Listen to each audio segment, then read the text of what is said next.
Bienvenue aux Les Veilleurs du Temps, où nous remontons des milliards d'années en arrière pour déterrer les histoires inédites qui ont façonné notre planète. Des océans toxiques où la vie a commencé, aux plus petits microbes qui ont transformé le monde pour toujours, nous allons découvrir les forces cachées derrière les plus grandes transformations de la Terre.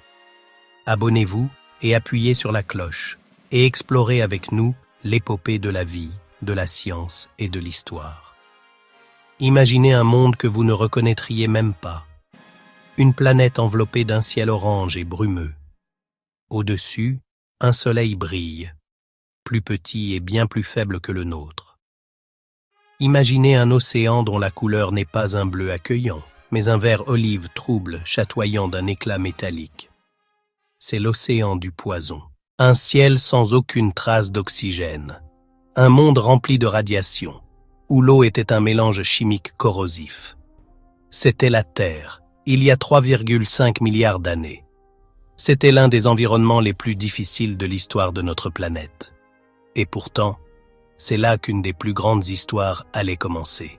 C'est l'histoire d'un survivant, dont le dangereux voyage allait changer le monde pour toujours, ouvrant la voie à chaque roi, chaque conquérant, chaque créateur, à chacun d'entre nous.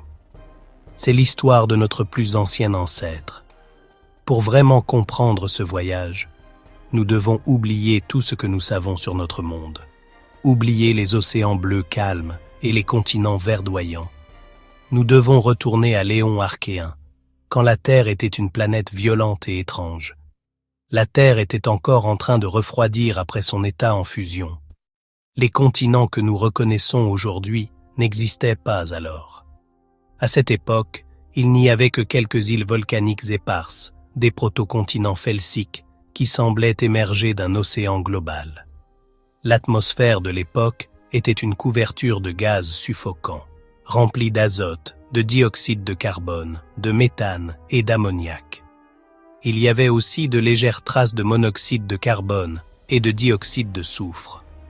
L'atmosphère était épaisse, lourde et totalement irrespirable.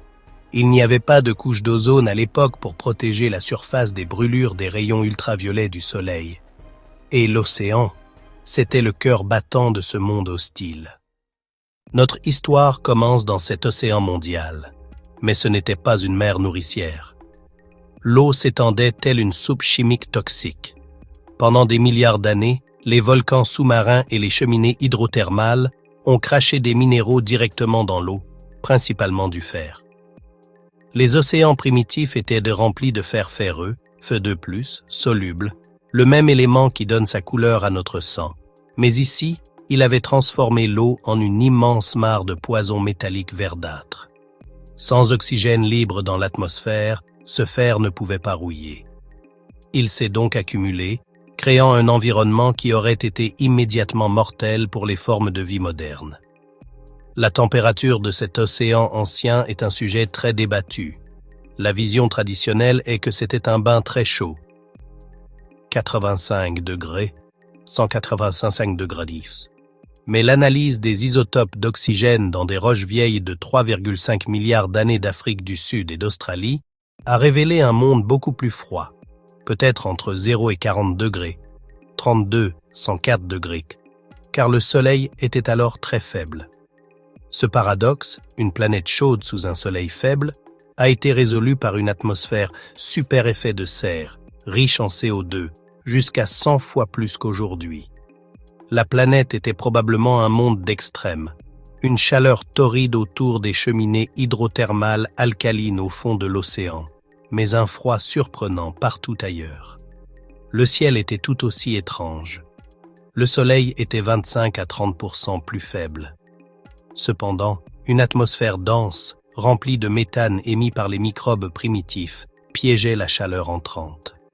Cela a probablement créé un monde brumeux, orange et voilé, constamment bombardé de météorites pendant le grand bombardement tardif, dont les impacts auraient pu faire s'évaporer de vastes étendues d'océan. C'était un monde de violence constante et cachée. Et dans cet océan étrange, riche en fer et irradié, sous un ciel couleur de sang orangé, quelque chose d'impossible s'est produit. Au milieu du chaos de la chimie et de la géologie, une étincelle s'est allumée. La vie. Les plus anciennes preuves fossiles acceptées, des stromatolites vieux de 3,48 milliards d'années en Australie, suggèrent que ces formes de vie primitives étaient déjà présentes. C'étaient de véritables pionniers, les premiers organismes à affronter un monde qui semblait activement hostile à leur existence. Leur monde était dangereux, toxique et impitoyable.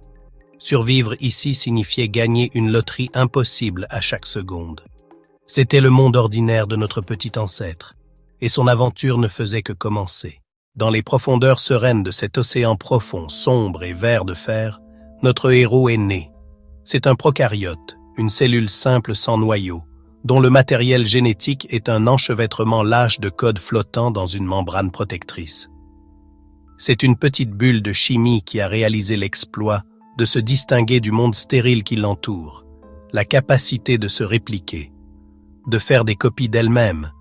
C'est l'appel à l'aventure, non pas un voyage vers des terres lointaines, mais une impulsion fondamentale à exister. Alors, comment cette étincelle s'est-elle allumée pour la première fois? Les théories principales pointent vers différents creusets.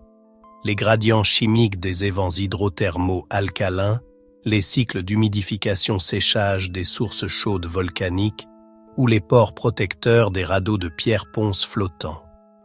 Peu importe où cela s'est produit, le moment de la création a été une transformation profonde.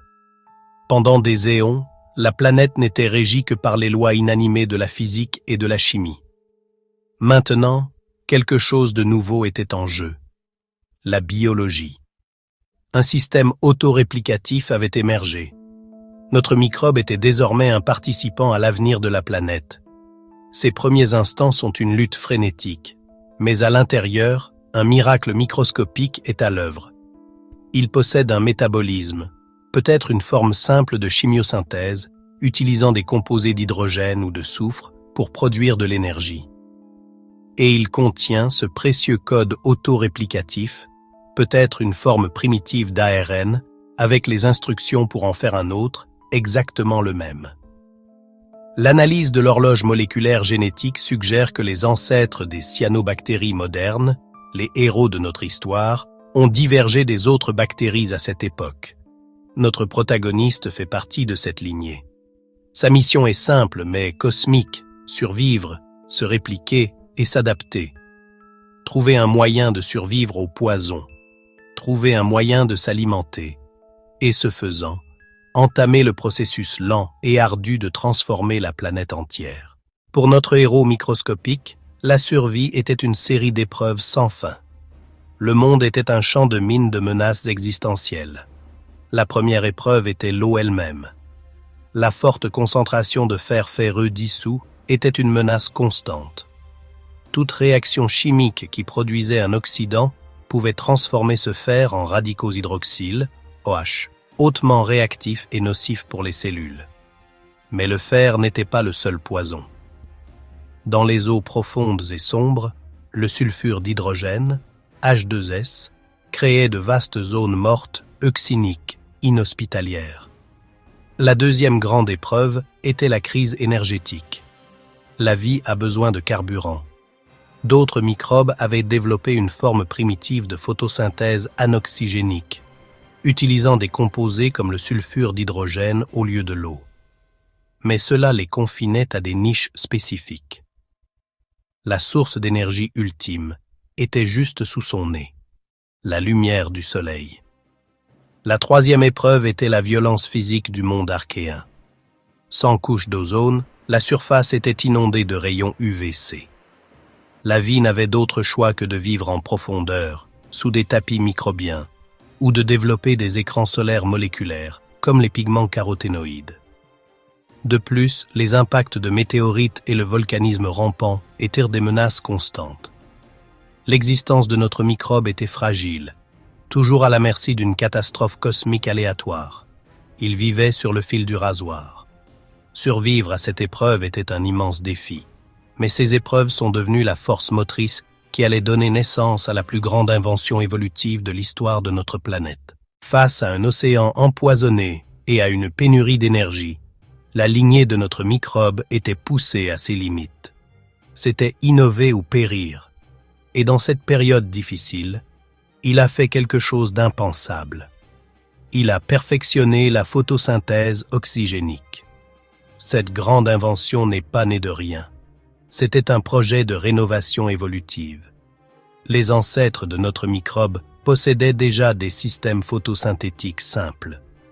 Grâce à un processus de duplication et de fusion génique vieux d'1 milliard d'années, ces systèmes ont été combinés et surchargés en une nanomachine protéique complexe appelée photosystème 2.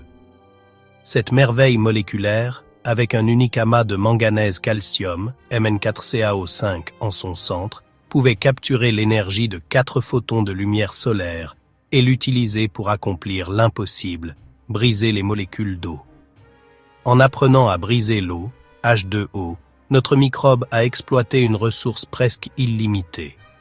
Il n'avait plus à rivaliser pour des produits chimiques rares. Il pouvait désormais prospérer dans les vastes couches supérieures de l'océan, baignées de soleil. Il avait résolu sa crise énergétique de la manière la plus spectaculaire. Mais cette grande invention avait aussi un sous-produit, un déchet. Quand on brise l'eau, il reste de l'oxygène, O2. Pour nous, l'oxygène est le souffle de vie. Mais pour presque tous les organismes vivant sur Terre il y a 3,5 milliards d'années, c'était un poison corrosif et mortel.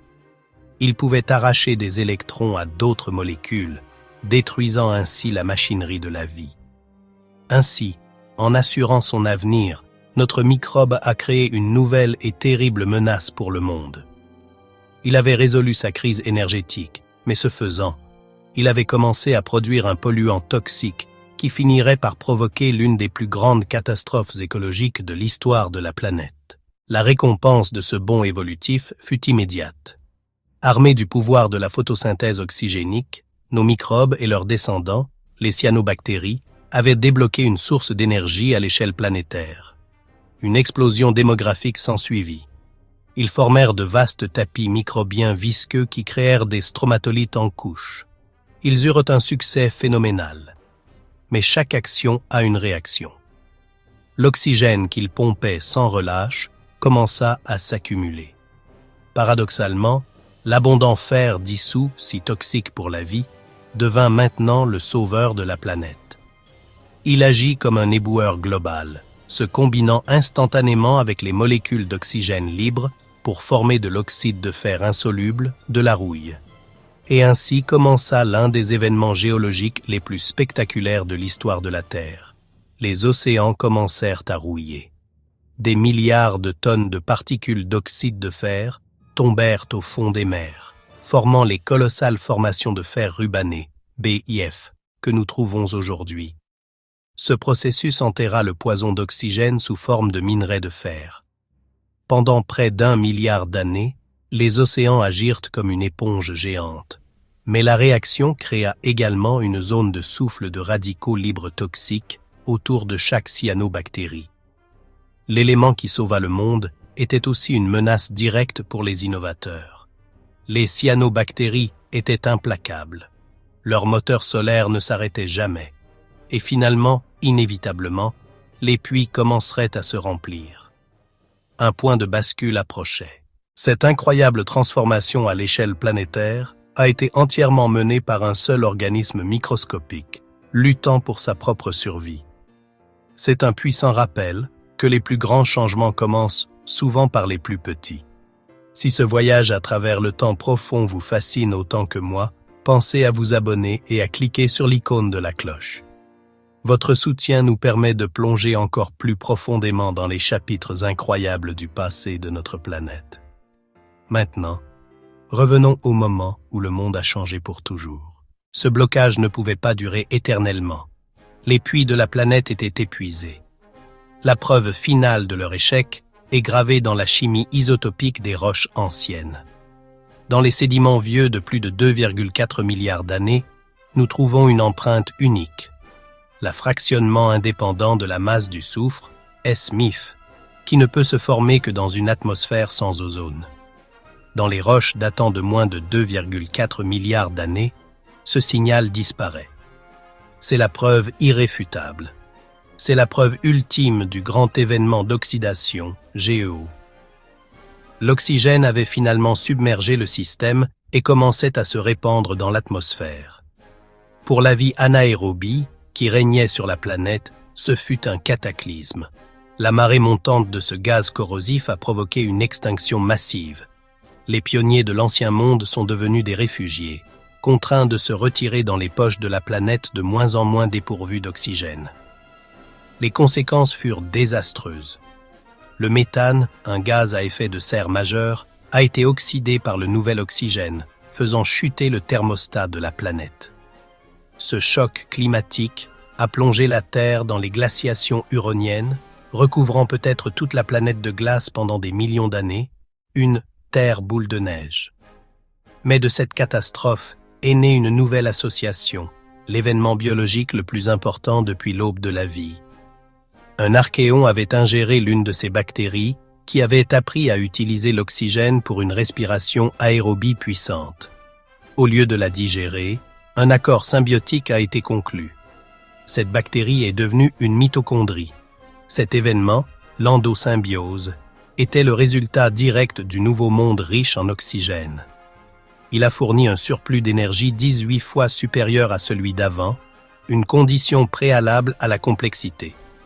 Ce budget énergétique a permis aux cellules de grossir, de développer des structures complexes et a finalement ouvert la voie à tous les organismes multicellulaires. Le chemin vers notre monde moderne n'a pas été simple. Pendant 1 milliard d'années, au cours du milliard ennuyeux, les niveaux d'oxygène sont restés bas, ou les océans sont peut-être redevenus toxiques avec des sulfures. Un océan de Canfield. Pourtant, les eucaryotes développèrent des caractéristiques clés comme la multicellularité. Finalement, il y a environ 800 à 600 millions d'années, les niveaux d'oxygène ont de nouveau augmenté, éliminant les toxines et préparant le terrain pour l'explosion cambrienne de la vie animale complexe. L'héritage de notre héros unicellulaire est partout. Chaque respiration que vous prenez est un héritage de ces déchets. La couleur rouge de votre sang est un vestige du fer qui l'a rouillé. L'immense énergie qui alimente chaque pensée et chaque mouvement provient des mitochondries, descendant d'une bactérie qui a appris à respirer son propre poison. Le ciel bleu, les océans clairs et l'existence d'une vie grande et active, tout cela est lié au moment où ce minuscule microbe a appris à manger la lumière du soleil et à boire de l'eau. Nous sommes tous, littéralement, les enfants des cyanobactéries. Le voyage d'une cellule unique et fragile, d'un océan toxique à la biosphère vibrante d'aujourd'hui, est l'une des histoires les plus épiques que nous puissions imaginer. C'est une histoire de survie contre toute attente, d'innovation née de la nécessité et de conséquences imprévues pour le monde entier. Notre microbe anonyme n'essayait pas de changer le monde. Il voulait juste vivre. Pourtant, par ce simple acte de survie, répété des milliards de fois par ses descendants, le monde a changé. Il a rouillé les océans, empoisonné l'atmosphère, plongé la planète dans la glace et déclenché une extinction massive. Mais il a aussi ouvert la voie à un nouveau type de vie. Une vie à haute énergie, complexe et finalement consciente. L'histoire de ce microbe est notre histoire. Son héritage est dans l'air que nous respirons et dans les cellules de notre corps. Lorsque nous examinons cette période profonde de 3,5 milliards d'années, nous voyons plus qu'un monde étrange. Nous voyons un miroir. Nous voyons les infimes débuts microscopiques de notre existence, preuve de la puissance incroyable et terrifiante de la vie à persister, à s'adapter et à modeler une planète à son image.